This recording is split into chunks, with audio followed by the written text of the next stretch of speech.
Maganiram special ભગવાન ખોળવા નીકળ્યો અને શારદાદેવી વશ કર્યા સિદ્ધિઓ, પણ કુસંગમાં ક્યારે કુસંગ લાગ્યો નક્કી નહીં, અને અવળે માર્ગે ચડી ગયા. અને પછી ઠાકોરજી છે ને યોગક્ષેમ વહામ્યહમ, આત્મા તો રજોટી ચડી ગઈ અને અંતે ઇનડાયરેક્ટ કે ડાયરેક્ટ મહારાજ સુધી પહોંચ્યા. અને અંતે મહારાજ પાસે ખપથી આવ્યા. પછી તો આટલો 500 શિષ્યો, હાથીની અંબાડી પર હોનાની અંબાડી ફરનારો, પણ જ્યારે શારદા દેવીએ એને કીધું કે સાક્ષાત ભગવાન છે, તારા મોક્ષ જોઈએ તો એ જાય એની પાસે, બધું ઠઠારો છોડી અને મહારાજ પાસે ગયા. અને અહીંયા વાસણ ઉટકવા માંડ્યા. દેવીવાળા મગનીરામની હાંક બોલે દુનિયામાં, અને વાસણ ઉટકવા માંડ્યા. અને પછી મહારાજને પાય લાગ્યા મહારાજને કે મહારાજ તમારી પાસે મને રાખો સાધુ ભેગો. બધાય ના પાડે, આપણી નહીં નહીં મારા, ગઈકાલે તો આપણી ઉપર આડદની મુઠ્ઠીઓ નાખતો હતો, ઝાડો હળગાવતો હતો. મહારાજ તો અંતર્યામી જાણે ને કે આ એ પસ્તાવો વિપુલ ઝરણું સ્વર્ગમાંથી ઉતર્યું છે, પાપી તેમાં ડૂબકી દઈને પુણ્યશાળી બને છે. અંતરથી પસ્તાવો લઈને આવ્યો છે.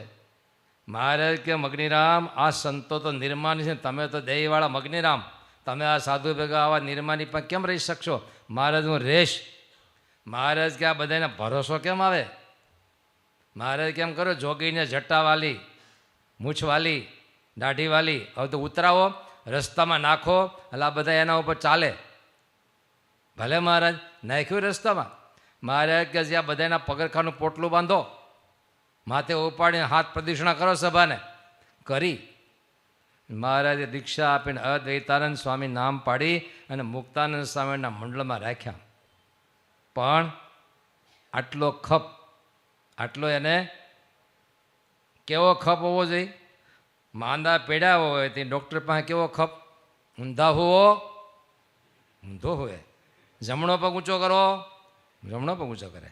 ડાબો પગ ઊંચો કરો, આડા પડો, જીબડો કાઢો, ઓ કરો.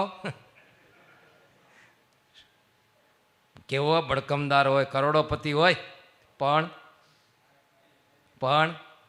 હાજુ થવાનો ખપ છે. તો જેમ કે તમારે આજથી હવે દહીં નહીં ખાવાનું, કબૂલ. તમારે ઘી નહીં ખાવાનું, કબૂલ. હવે તમારે મીંઢી આવડ લેવાની, કબૂલ. હવે એક રોગ દૂર કરવા માટે કેટલો દિન થાય તો તમે જુઓ, કેટલો દિન થાય છે. એ જ પ્રકારે કામાર્થ લખ્યું છે, એ પ્રકારે લોભીને લખ્યું છે. આ બધા દ્રષ્ટાંતો શ્રી વાસુદેવ અષ્ટકમાં સતાનંદ સ્વામી છેલ્લા શ્લોકમાં લખ્યું છે.